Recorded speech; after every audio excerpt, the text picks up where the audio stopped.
If you're like me and love everything that has to do with city simulation games and was a bit disappointed with SimCity, well, look no further than Cities Skylines, because it has done what Maxis couldn't. Cities Skylines is developed by a team from Finland called Colossal Order, a studio that gave us Cities in Motion and Cities in Motion 2. Colossal Order have made a game that does what SimCity should have done. So, is Cities Skylines worth buying? Well, stick around to find out.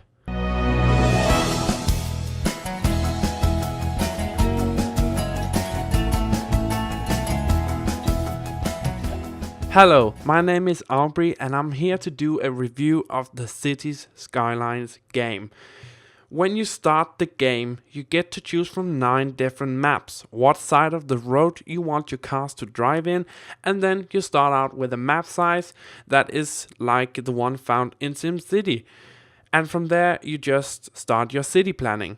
You start out with money that is quite minimum, and you have to think really careful what you buy and when you buy it. But when you get over the start of the game and begin to really grow your city, this is where the game really shows off its full potential.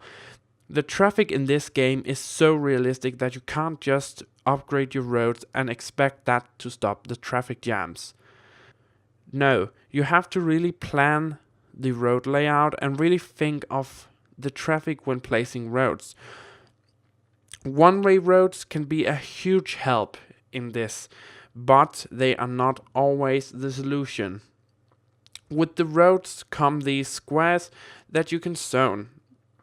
There are 3 kinds of zonings: residential, commercial and industrial. Within these 3 zone types there are high and low residential and commercial, and instead of a high industrial you get office building, which require highly educated people. The more roads you get, the more you have to plan out your city, how to get the best functional city structure.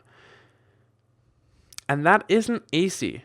Just the road aspect of the game got me so hyped, and I often forgot to tend to my other duties in the city just because the traffic jams were so enormous and so fun to deal with.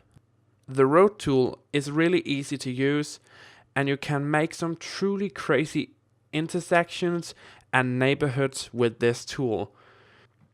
You can make districts and rename them to your pleasing. Now, what this does is that you can choose different kind of policies for each district. If you want one district to be a non-smoker, then the general health of that district is gonna be better than other districts that have smokers. Now, there are a ton of different policies that you can give your districts. From non-smokers, better water usage, free fire alarms, and a place where people can actually take drugs, which is really fun.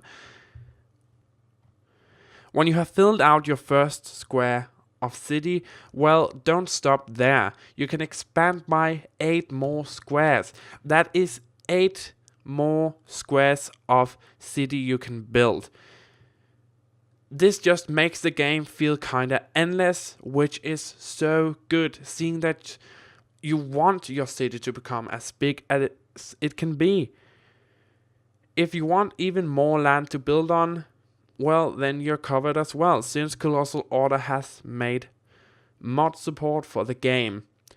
So are you one of those who love mods for a game? Well, then you're gonna love this too. Colossal Order have tied the Steam Workshop into the game as well, so you can share your creations like cities or parks and stuff like that with everyone else. But if you don't like to mod your game, then don't worry, there are more than enough for you to do here.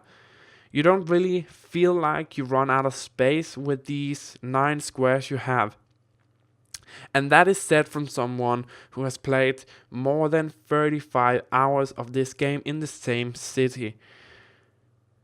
And if you are still not convinced, well, then build your own map. Yes, you can build your own maps, you can build your own houses, you can build your own parks, just to your pleasing, and this is just awesome. Really, really cool. You can make your own bus and train routes on the dedicated road that you have made. You can name the line and even change the color of that line so you can always keep track of what bus goes where. You place a bus stop yourself from the beginning to the end and then just watch your buses do their work. When you zoom in on the game, you can see everything that's going on, and it just feels like your city is a real populated place with people and not just stalls that does nothing. I mean, like, you see people going on and off the buses, and just every one of your citizens have something to do or somewhere to go. This game really has some beautiful graphics as well, and everything from the water flow to the wind to the cars acts so lifelike in this city builder, and it just adds to the game's great experience. Now, when that is said, some problems have come to mind when I play this game. The game don't really tell you what to do once you start getting to it. I mean, there are some instructions in the start, but when you see that all of your industrial buildings are abandoned and you don't know why and what you could have done to prevent it, it's a little frustrating. For example, you don't get informed that you have to take care of dead people in your city.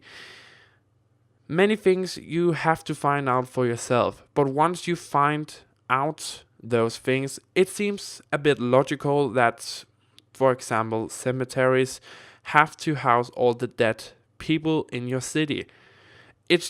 I just wish that the game would have done a better job of telling me that I actually had to build cemeteries and, crematoriums to actually drive out and get those dead people instead of them just lying around in their houses and dying and smelling up the whole place. Also, the game don't have a night and day cycle. It's always daytime, and that just seems stupid when the game goes after a kind of realism in the city simulation style. Disasters are also gone, but for me that's just fine.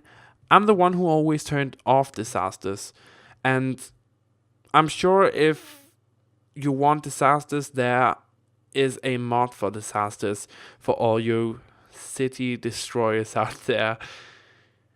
So, the conclusion is that everything in this game seems like it's there for your enjoyment, and it really is.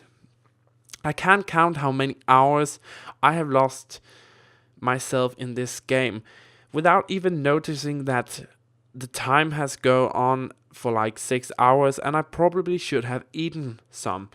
The game strives for realism and fun, and it absolutely gets that right on the mark.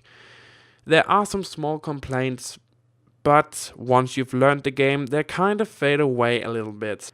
The game here in Europe only costs 28 euros in the Steam store. That's half the price of what SimCity cost when it came out. So think about that. You get a really awesome game here, and I would recommend it to everyone who loves city builders but didn't get what they want from the SimCity. Cities Skylines is worth your time and money. It's a huge plus in my book, and for God's sake, buy it. Hello everyone, and just thank you so much for watching this review. I want to thank Stormfang18 for suggesting this review, and if you liked it, subscribe, like it, and I will see you next time. Have a fantastic day wherever you are in the world. I'm Auvbri, and bye!